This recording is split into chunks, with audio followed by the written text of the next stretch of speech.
A new lawsuit is going after the NFL and the Broncos. Former Miami Dolphins head coach Brian Flores is accusing the league of racism and discrimination. It specifically names the Dolphins, Giants, and the Broncos. Flores says he could tell the Broncos blew off his head coaching interview back in 2019 when they showed up late, nursing hangovers from the night before, is what he says. Now, to help us better understand this lawsuit is our 9 News legal analyst, Whitney Traylor. Whitney, good morning.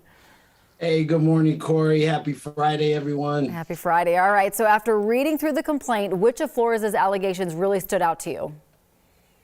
Boy, this was a long complaint, and there were a lot of things that stood out. But in our short segment now, I'll try and be brief.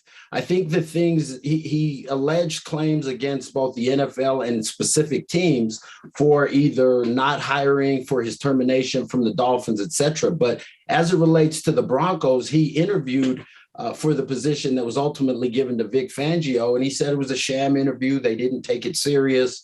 And he didn't get the position, obviously.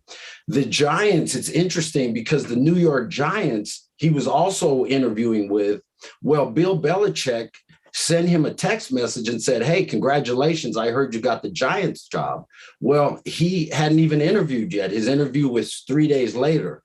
And it was actually Belichick thought he was emailing Brian DeBoer, a white coach who ultimately was given the position, not Brian Flores. So that is actually a strong fact to show they weren't seriously considering him when they'd already made a decision before interviewing him. What's really interesting is the defendants, have issued statements strongly denying the claims against them. Some of them, including the Broncos, claim that they have a plethora of evidence and documentation showing that these claims, at least against the Broncos, are unsubstantiated. And they've really vowed to vigorously defend this lawsuit. So, Whitney, with all of that being said, do you think it will ultimately go to a jury, or do you think it'll be dismissed? Right. That's going to be a great question. And so far, the case has only been initiated by Brian Flores. All that we have right now is the complaint, which was filed by him, which contained those allegations that I just told you about. So none of the defendants have had an opportunity to respond yet. And they will respond vigorously. I suspect they'll file motions to dismiss. They may even seek to move it to arbitration, which is a private proceeding, because really the NFL, they have some real exposure. If this does go forward, if it ultimately gets to a trial, if it doesn't get dismissed, one of the real downsides for the NFL is the discovery process, because in a civil case like this, the plaintiffs and the defendants have an opportunity to get emails and request documents and interview witnesses and things like that.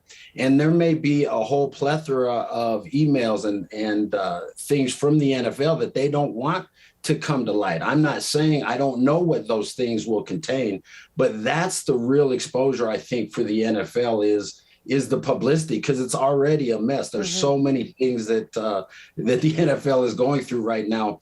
This is not good timing. Whitney, how will this work? Will this be a lawsuit that goes against like each individual one, like the NFL, the Broncos, the Giants, and the Dolphins, or is this like a package deal kind of a thing? No, those are all actually individual defendants. And so what Brian Flores is actually doing is he's saying, look, there's a pattern and practice in the league when you have 70% of the league consists of black players, and you currently only have one black coach out of 32 teams.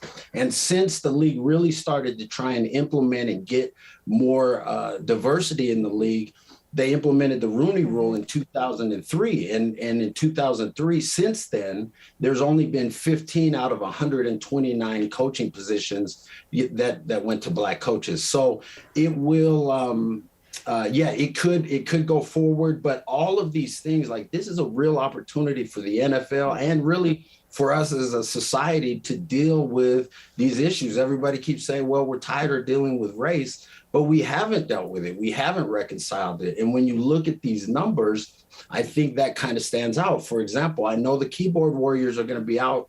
So let me just say this real quickly. If, for example, the league consisted of 31 white or black coaches and one white coach, right? Everybody'd say that's manufactured. That can't be. There must have been something systemic. But when the tables are turned and we have, essentially 31 white coaches and one black coach, there's not a question about it. Everybody's saying, oh, it's on merit. It's the best person is in the position. So I just think we have to look at those numbers and really ask a question. Are these coaches being given an opportunity at least to interview? Nobody's saying give them an unqualified position. They're saying give us the opportunity to interview. So this will be, this lawsuit is going to be very illuminating in a lot of ways. Boy, is that true, and I think a lot to still come of it. All right, Whitney, as always, thank you. Love the bow tie. Ah, thank you.